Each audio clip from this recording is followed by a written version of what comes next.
ናችሁ ወይ? እኔ ያለው እግዚአብሔር ይመስገን። እንኳን ወደ ሰላም ዩቲዩብ ቻናል በሰላም መጣችሁ። ሰላም ናችሁ? እንዴት ናችሁ? ደህና ናችሁ ወይ? እኔ አለው እግዚአብሔር ይመስገን። እኔ ሁሌ ጮሃለሁ፣ ሰብስክራይብ አድርጉ፣ ላይክ አድርጉ፣ ሼር አድርጉልኝ ምናምን እላለሁ፣ ግን ወፍ የለም። የእውነት 50 ሰው 60 ሰው 70 ሰው ምናምን ያያል እኮ። ምን አለ ሰብስክራይብ ታደርጉ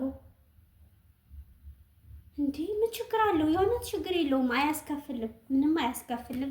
ሰብስክራይብ እያደረጋችሁ ፕሊዝ ጋይስ ሰብስክራይብ ሼር አድርጉልኝ። እኔ ብዙ ጓደኛ ስለሌለኝ ነው። ሼር አድርጉልኝ እና አበረታቱኝ። እኔ እህታችሁን አበረታቱኝ እንድጠነክር። አይዞሽ የሆነ ማስተካከል ያለብኝ ነገር ካለ እንደ ይሄንን አስተካክይ ምናምን በሉ፣ ችግር የለውም። እና የሆነ አንዳንድ የሚፈጠሩ ወቅታዊ ነገሮችን ምናምን ላይ ሪያክሽን እናደርጋለን በቀጣይ ማለት ነው። እንደዛ ነው የምናደርገው። እና ዛሬ ደግሞ ይዤላችሁ የመጣሁት በቃ አንዳንድ ሰሞነኛ ነገሮችን ነው ማለት ነው። ከራሴ ከታዘብኩት ሰሞነኛ ነገሮችን ነው ይዤላችሁ የመጣሁት።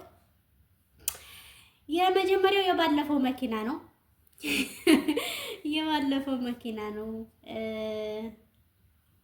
ማለት ቆይ ግን ለምንድን ነው ይሄን ያህል የሆነ እንትንን ልመና እንደ ፕሮፌሽናል ስራ ምናምን የምናደርገው? ለምንድን ነው 10 አመት ሰው ሀገር ሰርቼ 15 አመት ሰው ሀገር ሰርቼ 6 አመት ማዳም ቤት 7 አመት ማዳም ቤት ምናምን በቃ ሁሉም በቃ ይወጣና እንደዚህ ይሄን ያህል አመት እንዴ! እውነት ለመናገር እኔ ያችን ሴትዮ የባቀደማን የባለመኪናዋን የእሷን ምክር ከዚህ በፊት የሆነ ቪዲዮ ሰርታ ነበረ። ከ2 ወር 3 ወር 4 ወር በፊት ነው ምናምን ነው አይ ቲንክ እንደዛ ነው የሰማኋት እኔ። እና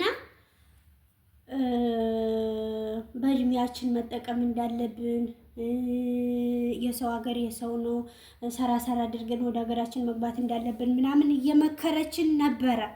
ከዛ ዛሬ ደግሞ ወጣችና እንደዚህ አግዙኝ ምናምን ብዙ ሀቲካራ ተፈጠረ ማለት ነው። ያም ሲያልፍ ደግሞ ምንም ማስፈራሪያ ይድረሳት ምን ይሁን አላቅም፣ ብቻ አላቅም። እኔ ቢደርሳትም ልክ ነው ማለት ያስፈራራው ሰውዬ ልክ ነው ብዬ ነው የማስበው። ምክንያቱም በቃ ላይክ በህይወቷ እንትን የሆነ ሰው ይሰጠኛልን አማራጭ አድርጋ ነው የተቀመጠችው ማለት ነው። ኢቭን እየሰራች አይደለም፣ ምንም በቃ ሌላ ራሷ ላይ የሆነ ነገር ለማድረግ ምንም እየታገለች እንኳን አይደለም። በቃ ላይክ ሰው እንደዚህ ላይቭ ላይ ተሰብስቦ 15 ተዋጦ አይ ይሄ ያንቺ ነው እንደዚህ አድርጊ ተብላ ምናምን እንድትሰጥ